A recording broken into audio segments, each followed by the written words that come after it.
Hello guys, আসসালামু আলাইকুম and welcome to my channel Hridu school. আশা করি সকলেই ভালো আছেন। আজকে আবারও চলে আসলাম আরও একটি নতুন ভিডিও নিয়ে। তো আজকে আমরা আলোচনা করব নবম ও দশম শ্রেণীর পদার্থবিজ্ঞান। অধ্যায় হচ্ছে 2, অধ্যায়ের নাম হচ্ছে গতি। নিত্য নতুন এডুকেটেড রিলেটেড ভিডিও পেতে অবশ্যই আমাদের ইউটিউব চ্যানেলটি সাবস্ক্রাইব করবেন এবং ফেসবুক পেজটি ফলো দিয়ে রাখবেন।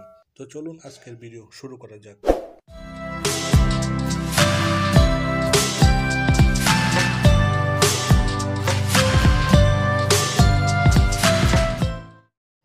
অধ্যায় 2 থেকে আমাদের গুরুত্বপূর্ণ 4টি প্রশ্ন থাকবে।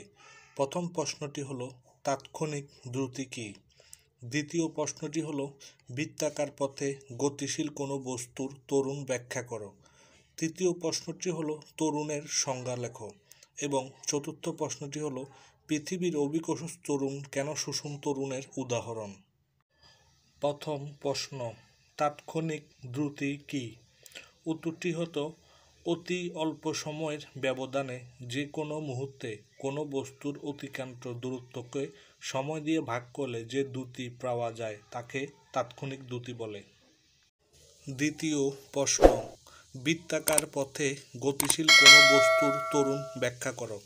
উত্তরটি হলো আমরা জানি বৃত্তাকার পথে গতিশীল কোনো বস্তুর ত্বরণকে কৌণিক ত্বরণ বলে।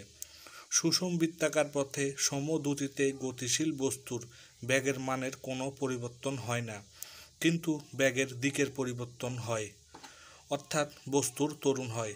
সুষম বৃত্তাকার পথে সমদ্রুতিতে চললেও বস্তুর ত্বরণ থাকে। তৃতীয় প্রশ্ন, ত্বরণের সংজ্ঞা লেখো। উত্তরটি হলো ত্বরণ হলো সময়ের সাপেক্ষে কোনো বস্তুর বেগের পরিবর্তনের হার। গতিবিদ্যার বিভিন্ন উপাদানের মধ্যে ত্বরণ হলো গতির অধ্যয়ন। ত্বরণ হলো ভেক্টর পরিমাণ। একটি বস্তুর ত্বরণের স্থিতিবিন্যাস সেই বস্তুর উপর ক্রিয়াশীল নেট বলের অভিযোজন দ্বারা দেয়া হয়। চতুর্থ প্রশ্ন, পৃথিবীর অভিকোষজ ত্বরণ কেন সুষম ত্বরণের উদাহরণ। উত্তরটি হলো অল্প উচ্চতার জন্য অভিকোষজ ত্বরণের মানের কোনো পরিবর্তন হয় না।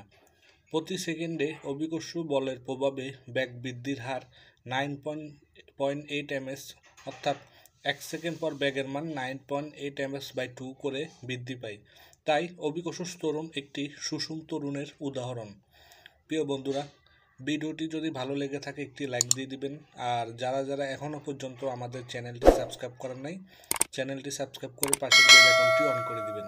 আবারও দেখা হবে নতুন কোনো ভিডিও নিয়ে।